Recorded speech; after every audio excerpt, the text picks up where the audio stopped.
When I was 12, the most dependable thing in my world wasn't the sunrise or the school bell or the route we took on our bikes every morning. It was my brother John wearing shorts, every day, every season, every temperature known to our part of the planet. Shorts. To John, trousers were a kind of unnecessary societal conspiracy, a formality invented by adults to oppress the natural freedom of knees. My parents argued with him constantly, but John, stubborn in a way only a younger sibling can master, held the line. He wore shorts through autumn winds, through November rain, and through January mornings when the grass froze stiff and crunched under your shoes. But the day this story happened, the sky had crossed some kind of threshold. It wasn't cold anymore, it was snowing. Flakes drifting sideways in the wind, collecting in the curves of our jackets, settling on the handlebars of our bikes. The kind of morning where the world feels muted, soft, and slightly unfriendly. John stepped outside, shivering before we even reached the bikes. "You're freezing," I said. "I'm fine," he replied, teeth already clicking together like he was sending Morse code. We started biking anyway. Or rather, I biked. John tried. His knees were red within minutes, little patches of skin exposed to a sharp, biting wind that had no business existing at that hour. He pedaled for a short while, then slowed again. Eventually he just stopped. "I can't," he whispered. It wasn't dramatic, just a quiet surrender. His whole body was trembling, the kind of shaking that comes from cold burrowing deep, not just brushing the surface. I got off my bike without a word. I took his bike with one hand and mine with the other.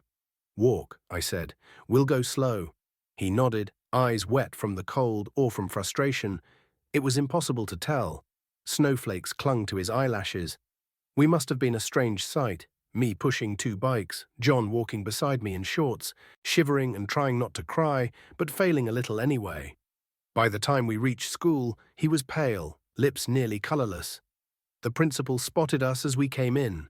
Two soaked, bedraggled kids tracking snow across the hall. "What on earth happened?" she asked. I stepped aside, letting John stand there alone in his defiance-turned misery.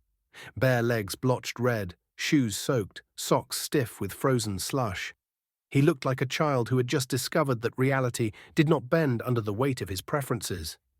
The principal didn't need an explanation. She didn't even look at me. She marched us straight to her office and called our mother with the tone of someone reporting a serious crime. "He's wearing shorts," she snapped into the phone. "In this weather. You need to come get him immediately." John sat on a chair, wrapped in a borrowed blanket, sniffling softly while the heater hummed.